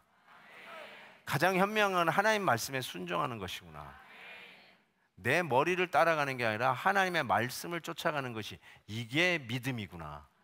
이걸 깨닫는 거예요. 그 생각에 드디어 미치는 거예요. 그 생각을 하게 된 거죠. 시험 받으셨나요? 생각하십시오. 여태까지 하나님이 나를 어떻게 인도하셨는지 생각하세요. 어렵고 힘든 가운데 죽었었던 것 같은 나를 어떻게 인도하셨고, 이제는 막다른 골목을 생각했는데 나에게 데려다 준 사람 때문에 세계를 여셨던 그 하나님을 생각해 보세요. 이거구나. 하나님의 뜻을 쫓아가고 하나님의 말씀에 순종하는 거구나. 생각하십시오. 두 번째, 이게 더 중요해요. 저는 이렇게 한번 시험 통과하는 방법을 이렇게 얘기합니다. 어린 양을 보았다. 어린 양을 보았어요. 외아들을 내놓으면 죽을 것 같은데 가만히 생각하다 보니까 진짜로 외아들을 주신 분은 우리 하나님 아버지셨어요. 아브라함이 예수님 전 2000년 전 사람이에요. 지금부터 4000년 전 사람이니까 2000년 전 사람이지만 앞으로 2000년 후에 메시아가 오시는데 아주 희미하게 하나님이 나를 어떻게 회복하시고 죄인들을 어떻게 구원해 내실 거를 가장 희미하지만 그래도 아버지의 마음을 가장 근접하게 경험한 자가 저는 아브라함이라고 생각해요. 왜냐하면 아들을 냈잖아요. 아들을 드렸잖아요. 아들을 희생하는 자리에 나아갔잖아요. 그래서 아버지의 마음을, 우리 하나님 아버지의 마음을 가장 근접하게 경험한 자가 아브라함이 아니었을까? 아브라함이 그의 마음에 only son, 독자, 외아들, one and only, 이 아들을 바치면서 하나님 아버지, 우리에게 당신의 독생자 외아들을 내어주신 아버지의 마음을 가장 가까이에서 경험했다라고 저는 생각합니다. 이삭이요, 아버지 여기 나무도 있고 불도 가져가는데 재물이 어디 있어요? 이 질문을 받은 아버지의 마음이 아마 무너져 내렸을 것입니다. 답도 못 해주고. 그런데 아브라함이 아까 생각했다고 그랬잖아요. 분명히 하나님께서 뭔가 하실 것이다. 하나님이 그렇게 괴팍한 하나님이 아니었어요. 하나님은 선한 하나님이셨어요. 그거를 자기의 인생을 통해서 증명해낼 수 있는 스토리로 꽉 차 있었어요. 생각의 끝, reason의 끝이 하나님은 선하신 분이에요. 그러니까 하나님은 반드시 이 가운데서 뭔가를 해내실 거라고 생각했다는 것이죠. 그래서 그는 이삭을 정말로 꽁꽁 제단 위에 묶어가지고 칼을 들어 잡으려고 했습니다. 그런데 그것이 무슨 병신병자가 되어서 그런 것이 아니라 틀림없이 하나님이 내가 여기서 잡아더라도 이 아들을 부활로 살려낼 것을 믿었어요. 그게 그가 내린 생각의 결론이에요. 하나님은 반드시 뭔가 하실 것이다. 주었다 뺏는 하나님이 아니다. 약속의 아들을 통해서 하늘의 별과 바다의 모래알같이 할 그 하나님을 그는 분명히 믿었을 거라고 생각해요. 그곳이 어디예요? 모리아산이에요. 모리아산이 어디예요? 예루살렘 성전이 쓸 곳이었어요. 바로 그곳에서 하나님은 당신의 아들 독생자 예수 그리스도를 우리를 위해서 주시는 바로 그 현장이었어요. 기가 막힌 그림자 아닙니까? 하나님은 그 아들을 우리를 위해서 잡으십니다. 아브라함이 그의 아들을 잡을 때는 하나님께서 멈추라고 아브라함아 아브라함아 하고 두 번이나 외치면서 그 손을 잡으셨어요. 그러나 하나님께서 당신의 아들 예수 그리스도를 십자가에서 잡으실 때는 그 누구도 멈추라는 소리를 하지 않았어요. 그리고 나서 하나님께서 아브라함에게 하셨던 말씀이 있어요. 오늘 창세기 22장에 그 얘기가 나오는데요, 이렇게 쓰셨어요. 나는 이 말씀이 너무너무나 울컥합니다. 사자가 이르시되 그 아이에게 내 손을 대지 말라, 그에게 아무 일도 하지 말라. 네가 네 아들 네 독자까지도 내게 아끼지 아니하였으니 내가 이제야 네가 하나님을 경외하는 줄 아노라. 이렇게 대답했어요. Now I know. 이렇게 했어요. Now I know. 나 이제 알았다. 하나님이 옛날에 몰랐다? 하나님 보다는 그의 모습을 보고 이제 시험을 통과해가는 그 아브라함을 보면서 희미하지만 앞으로의 메시아의 구속의 그 그림자를 보면서 그가 통과해가는 거죠. 시험을 통과하는 것. 그걸 보면서 하나님께서 하신 말이 Now I know. 워싱턴에 가면요, 그 도시 수도를 가르는 포토맥 강이 있어요. 한국에 한강이 있듯이 워싱턴 DC에는 포토맥 강이 있습니다. 추운 겨울날 스쿨버스가 그 다리를 넘어가다가 다리가 아주 아이스에 싹 깔려 있었어요. 그 미끄러져 가지고 이 다리 난간을 치고 그 밑으로 포토맥 강으로 떨어졌어요. 그 스쿨버스에는 어린 초등학생들이 가득 실려 있었죠. 근데 그 안에서 허우적거리는데 젊은 청년이 지나가다가 그 겨울날 오버코트를 벗어던지고 그 강에 뛰어들어가서 아이를 하나씩 건져서 나옵니다. 이 구조대원들이 오기 전까지 계속해서 들어가는데 이 이야기가 막 삽시간에 학부모님들에게 알려지고 드디어 이제 구조대가 막 오기 시작하는데 막상 하려고 보니까 이 청년이 아이 하나 건져오고, 두 아이 건져오고, 세 아이 건져오고, 네 아이 건져오고, 다시 또 다섯 번째 아이를 건지러 가다가 이 심장마비로 죽습니다. 뒤늦게 출동한 구조대원, 그래서 헬리콥터가 쫙 동원돼 가지고 드디어 그 청년을 잡아 가지고 이 헬리콥터에서 쭉 묶어 가지고 쫙 뽑아 올립니다. 헬리콥터가 그 청년을 잡아가 쭉 끌어올리는데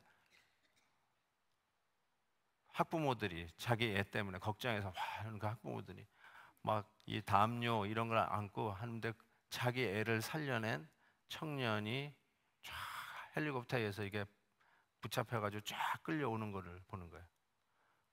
그때 다 같이 생각해요. 저 사람이 누군데 왜 우리 애를 구하려다가 저렇게 죽었을까? 왜 그랬을까? 그럴 필요 없었는데, 그럴 이유도 없었는데 왜 그랬을까? 그런데 아주 비슷한 상황 속에서 저와 여러분을 구하시기 위해서 예수 그리스도께서 십자가에 달려 쭉 올라서셨어요. 그때 여러분이 던져야 할 질문은 왜 그럴 필요 없으신 분이 나를 살리시려고 저렇게 십자가에 달려 죽으셔야만 했었을까? 이 질문을 던지셔야 돼요. 이제 여러분이 그 질문을 던질 차례예요. 그리고 그 예수 그리스도를 보면서 이제 하나님이 아브라함에게 했던 말씀을 이제 여러분이 해야 돼요. Now I know. 이제 알겠다. 하나님이 나를 얼마나 사랑하시는지 이제야 알겠다. 아브라함이 이삭을 바치는 시험을 어떻게 통과했다고요? 당신의 외아들을 우리를 위해서 내어주신 바로 그 하나님을 생각하면서 아브라함은 자기에게 눈에 넣어도 아프지 않은 내 인생의 전부라고 생각했던 그 아들을 내놓으라는 이 시험을 넉넉히 통과했어요. 사랑하는 성도 여러분, 말씀의 약속이 아직 현실과 먼 것 같고 눈에 잘 안 보여서 실망하고 계십니까? 여러분의 생각에 하나님의 말씀이 가당치도 않고 이해도 되지 않습니다. 그럼에도 불구하고 오늘 제가 여러분에게 권면하여 드리고 싶은 말은 하나님 말씀에 순종하십시오. 죽을 것 같은 결과가 기다릴 것 같더라도 순종하십시오. 그러면 죽음 뒤에 부활이 기다리고 있다는 사실을 믿으시기 바랍니다.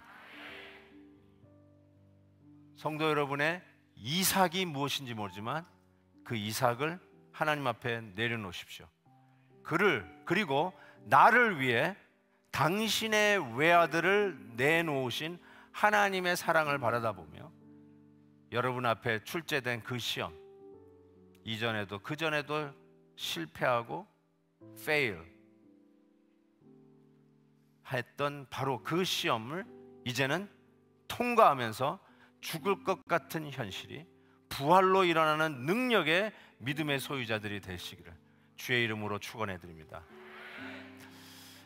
나의 외아들을 내려놓는 찬양을 같이 한번 불렀으면 좋겠습니다. 내가 주인 삼은 모든 것 내려놓고, 정말 이 찬송을 부르면서 하나님, 나에게 외아들이 이거였네요. 하나님, 나에게는 이것이 바로 아브라함에게 이삭과 같은 존재였네요. 나에게 있어서의 이삭은 이거였네요. 이 찬양을 부르면서요, 하나씩 하나씩 내려놓기를 바랍니다. 그리고 생각하십시오. 하나님이 여러분을 어떻게 여기까지 인도하셨는지.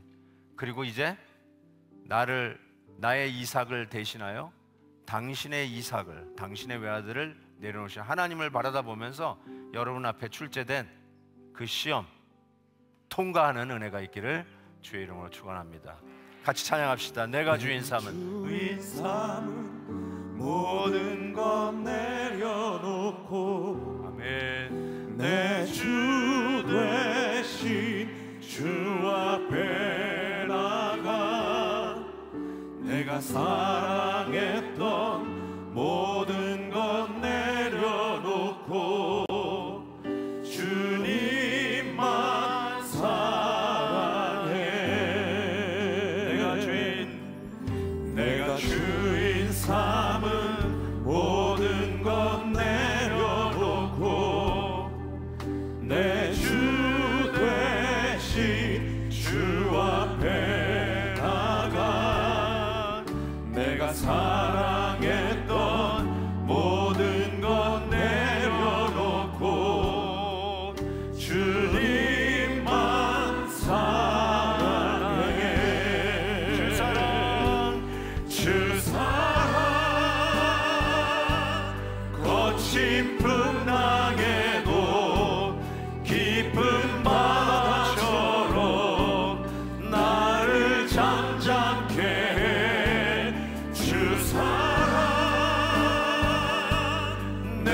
깊은 땅에도 깊은 바다처럼 나를 잠잠케 해 주 사랑 내 영혼의 반석 그 사랑 위에 서리 그 사랑 위에 서리 그 사랑 위에 서리 어디에 서시겠습니까? 그 사랑 위에 서리.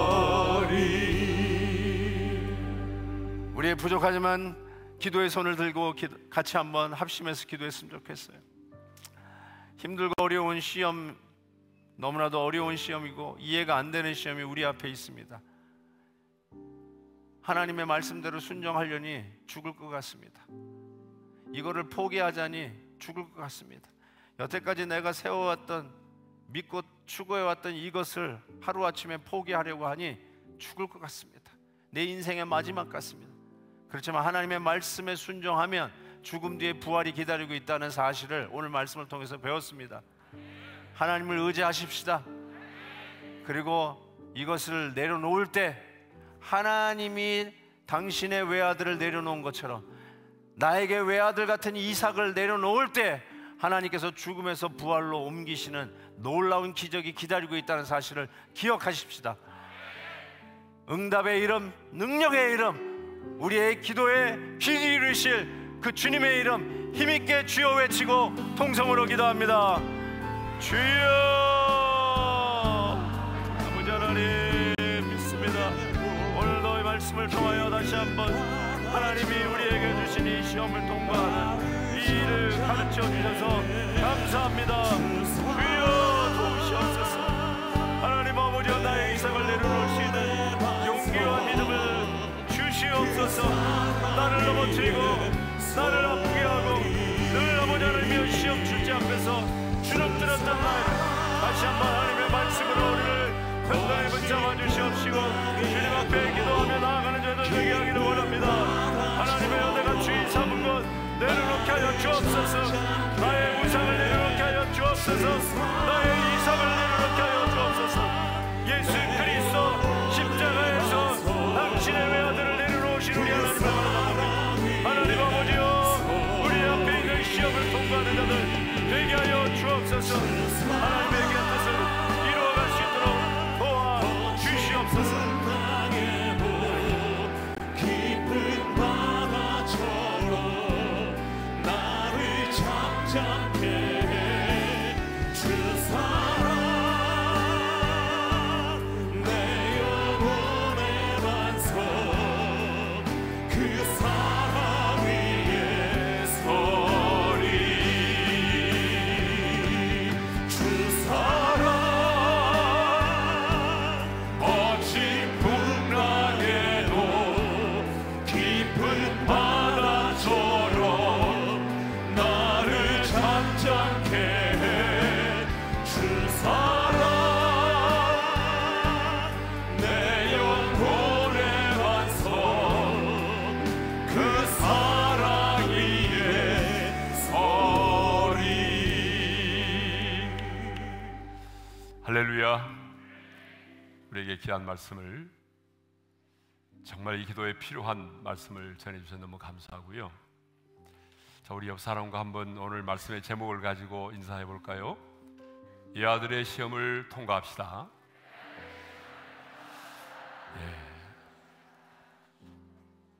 우리 하나님은 끊임없이 우리를 시험을 하시죠. 우리 인생은 시험의 연속인데요. 오늘 목사님의 말씀처럼 우리 인생 가운데 이해할 수 없는 그 상황, 그 모순된 그 상황은 하나님이 우리를 시험하는 거라는 거죠. 우리는 이해할 수 없는 상황 앞에서 절망할 때가 얼마나 많습니까? 근데 우리는 오늘 반대로 기도할 때가 참 많아요. 하나님, 내 인생의 이 모든 것, 내 삶의 이유가 되는 이 모든 것, 이걸 움켜쥐고 이 문제를 해결해 달라고 기도하는데, 오늘 하나님께서는 도리어 목사님을 통해서 그것이 바로 내 인생의 외아들이고 이삭이라는 것을 깨닫게 하시고 그것을 우리가 내려놓을 때에 우리는 마침내 우리의 믿음이 한층 업그레이드 되고 내가 하나님을 경외하는 자로 인정이 될 뿐만 아니라 도리어 우리는 그 시험을 통과하면서 부활의 능력을 경험하게 되는 하나님의 사람이 될 줄로 믿습니다. 주신 말씀을 다시 한번 마음에 새기면서 더 우리 깊은 기도의 자리로 나아가겠습니다. 주님 말씀하시면 내가 나아가리다. 찬양할까요? 주님 말씀하시면 내가 나아가리다. 주님 뜻이 아니면 내가 멈춰서리라. 나의 가고 서는 것 주님 뜻에 있으니 오 주님 나를 이끄소서. 뜻하신 그곳에 나 있기 원합니다.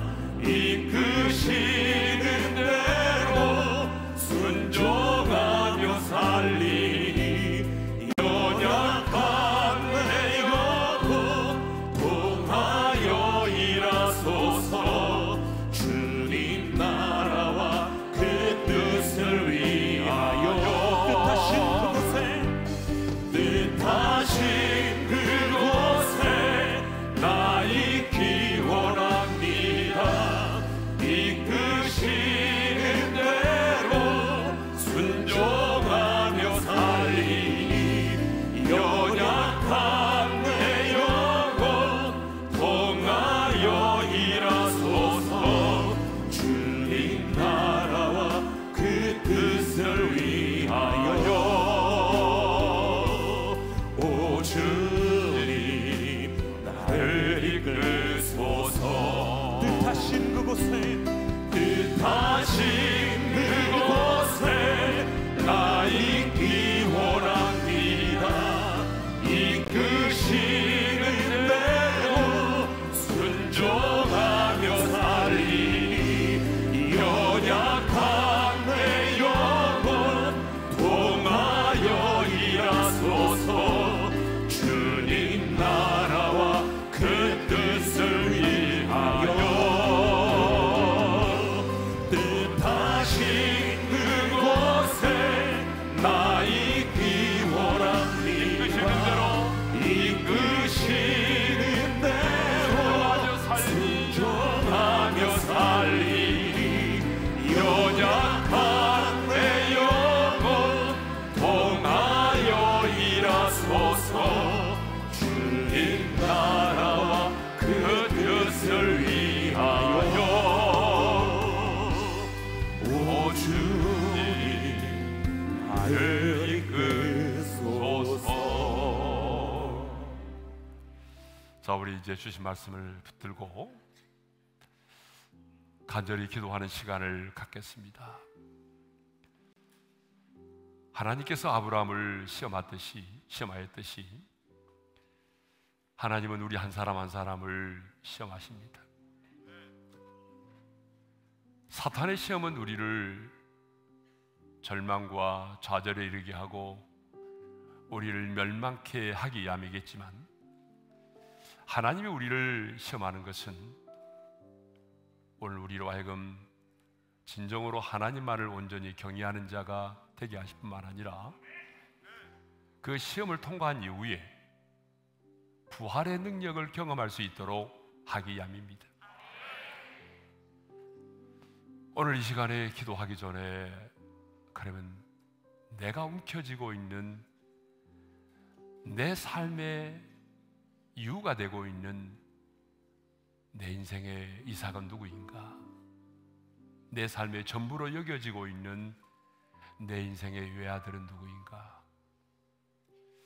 여러분 말씀을 드리면서 많이 생각하셨겠죠?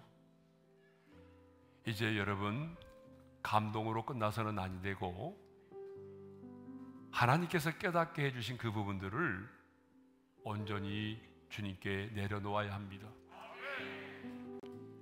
생각이 중요하다고 말씀하셨잖아요. 여러분 그렇습니다. 생각이 중요합니다. 우리가 하나님께로부터 이런 시험을 당할 때에 어떤 생각을 하느냐가 굉장히 중요해요. 어떤 사람들은 부정적인 생각, 육신의 생각을 할 때가 참 많아요. 불신앙의 생각을 할 때가 많다고요. 그런데 이삭은 오늘 우리에게 주신 말씀을 보게 되면 죽은 자 가운데서 다시 살리실 줄로 생각한지라 하나님이 행하실 일을 생각한 거죠. 독생자를 내어주신 하나님 아버지의 사랑을 생각한 거죠. 여러분, 생각이 중요합니다. 그래서 사도 바울은 우리에게 이렇게 말하잖아요. 모든 생각을 사로잡아 그리스도에게 복종시키라고 말하잖아요.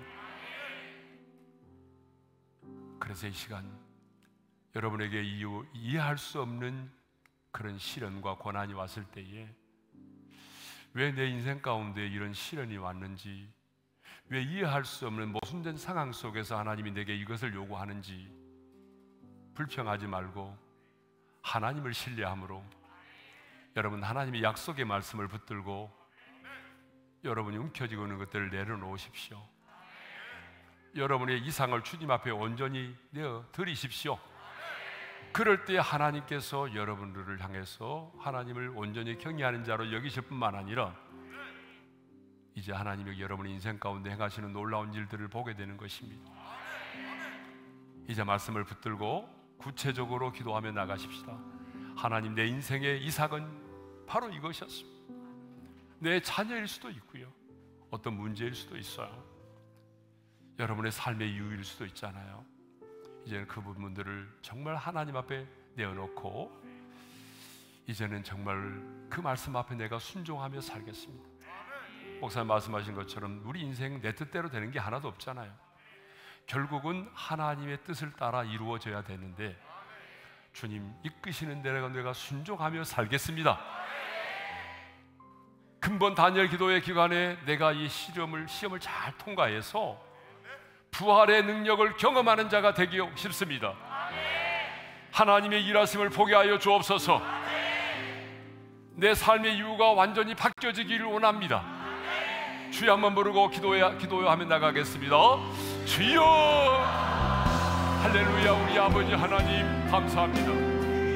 오늘도 우리에게 귀한 목사님을 보내주시고 외아들의 시험을 통과하라고 하는 귀한 말씀을 주신 것을 감사합니다. 끊임없이 우리를 시험하시는 하나님, 우리에게 더 좋은 것을 주시려고, 우리의 믿음을 향상시켜 주시려고, 내 신뢰가 내 신앙의 현주소를 깨닫게 하시려고 우리를 시험하시는 하나님, 우리가 이 아들의 시험을 잘 통과해서 우리의 믿음이 업그레이드 되기를 원합니다. 우리의 믿음이 항상 우리 믿음이 성장하기를 원합니다. 하나님 아버지, 그래서 내 인생의 외아들이 무엇인가를 깨닫게 도와주시고 내 삶의 만족과 이유가 되는 내 인생의 외아들이 무엇인가를 깨닫게 도와주옵소서. 이것이 없으면 살아갈 수 없을 것처럼 여겨지는 내 삶의 가장 귀한 것으로 여겨지는 그것, 그 외아들이 무엇인가를 깨닫게 도와주십시오. 그것이 하나님의 돈이라면 그 돈을 내려놓을 수 있기를 원하고, 그것이 내 짐이라고 한다면 그 짐을 생활을 내려놓을 수 있기를 원하고, 그것이 내 세상의 명예라면 하나님의 그 명예를 내려놓을 수 있기를 원합니다. 하나님, 그것이 내 가족이라면, 아니 내가 내 자녀라고 한다면 내 자녀마저라도 주 앞에 온전히 내어맡기고 드릴 수 있는 하나님의 사람들이 되기를 원합니다. 우리 하나님이 그시는 대로 온전히 순종하며 나아가기를 원합니다. 하나님, 오늘 밤에 이 시험을 통과하여 외아들 독자의 이 시험을 통과하여 우리 안에 부활의 능력을 경험하는 하나님의 사람들이 되기를 원합니다. 부활의 능력을 경험하는 우리가 되기를 원합니다. 하나님이여, 죽은 자들 가운데서 다시 살리시고 믿었던 아브라함처럼, 아브라함이 그런 부활의 능력을 믿었던 것처럼 하나님을 신뢰함으로, 하나님을 온전히 신뢰함으로 하나님의 약속의 말씀을 붙들고 이끄시는 대로 순종하여 마침내 하나님이 행하시는 그 일, 하나님이 우리를 위하여 온전하게 예비해 두신 쌓아두신 하나님의 은혜를 하나님이 경험할 수 있길 원합니다. 여호와 이레의 하나님을 경험했던 것처럼 우리도 온전한 순종을 통해서 여호와 이레의 하나님을 경험하기를 원합니다. 하나님이여 우리를 위하여 쌓아두시고 예비하신 그 측량할 수 없는 하나님의 은혜를 우리가 누리기를 원합니다. 하나님, 가지고 있다면 그들 내려놓게 도와주십시오. 하나님이여 우리의 이 아들이 무엇인가를 온전히 깨닫게 도와주시고 그것들을 주님 앞에 내려놓을 수 있기를 원하고, 하나님이여 그래서 정말 우리의 이 믿음이 우리의 생각을 바꿔주십시오. 하나님의 불신앙의 생각, 아버지 하나님이여 절망의 생각, 공욕의 생각들을 내려놓게 하시고 하나님의 예수님의 생각들을 내려놓게 도와주시고 부정적인 생각들을 내려놓게 도와주시고 하나님을 신뢰하는 믿음의 생각을 갖게 도와주시고 하나님이 다시 살리신 것을 믿었던 그 아브라함의 생각을 우리가 본받아서 아버지 하나님 마침내 이 시험을 통과하게 도와주시고 이 시험을 통과함으로 말미암아 하나님께서 우리를 위하여 예배 놓으신 그 놀라운 여호와 이레의 축복을 누리기를 원합니다. 하나님 그 여호와 이레의 축복을 모든 성도들이 누릴 수 있도록 은혜를 베풀어 주시옵소서. 감사합니다 주님. 할렐루야. 나라와 그 뜻을 위하여 오 주님 이끄소서. 아버지 하나님 감사합니다. 우리를 사랑하시기에 우리를 예면하지 않으시고 끊임없이 우리 삶에 개입하시며 아브라함처럼 우리를 시험하시니 감사합니다. 오늘 목사님을 통해서 선포된 말씀처럼 내 인생에 움켜쥐고 있는 내 인생의 이 아들인 무엇인지를 적나라하게 깨닫게 해 주옵소서. 이것 없이는 내가 살 수 없다고 생각하는 그 모든 것들, 그것이 바로 내 인생의 우상이고 그것이 바로 내 인생의 외아들임을 온전히 깨닫게 해주셔서 그것을 관찰하기 위한 기도회가 아니라 그것을 온전히 내려놓을 수 있는 기도회가 되기를 원합니다. 이해할 수 없는 일을 만났을 때 왜 이런 일이 내 인생 가운데 일어났는지, 왜 하나님이 나에게 이걸 요구하는지, 이 모순된 상황 속에서 원망하지 말게 도와주시고 절망도 하지 말게 도와주시고 하나님의 약속의 말씀을 붙들게 하시고 하나님을 신뢰하는 믿음을 우리에게 주셔서 그 약속의 말씀으로 내가 움켜쥐고 내려놓을 수 없었던 것들을 과감히 내려놓음으로 말미암아 내가 얼마나 하나님을 사랑하고 있는지를 내 믿음의 현주소를 보게 해주시고 깨닫게 해주시고 아브라함이 이 시험을 통과해서 여호와 이레의 축복을 받아 누렸던 것처럼 우리도 근본에 외아들의 시험을 잘 통과해서 하나님께서 우리를 위하여 쌓아두시고 예비해 놓으신 그 여호와 이레의 축복을 우리 모두가 경험하게 도와주옵소서.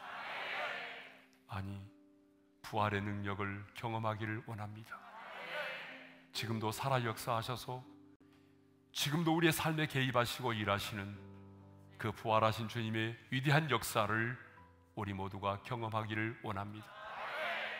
외아들의 시험을 통과함으로 부활의 능력을 경험하기를 원합니다. 예수님의 이름으로 기도합니다. 아멘. 자, 이제 우리가 기도하는 시간입니다. 여러분, 기도회를 시작하면서 주의 성령께서 여러분의 마음속에 주셨던 기도의 제목들이 있을 겁니다.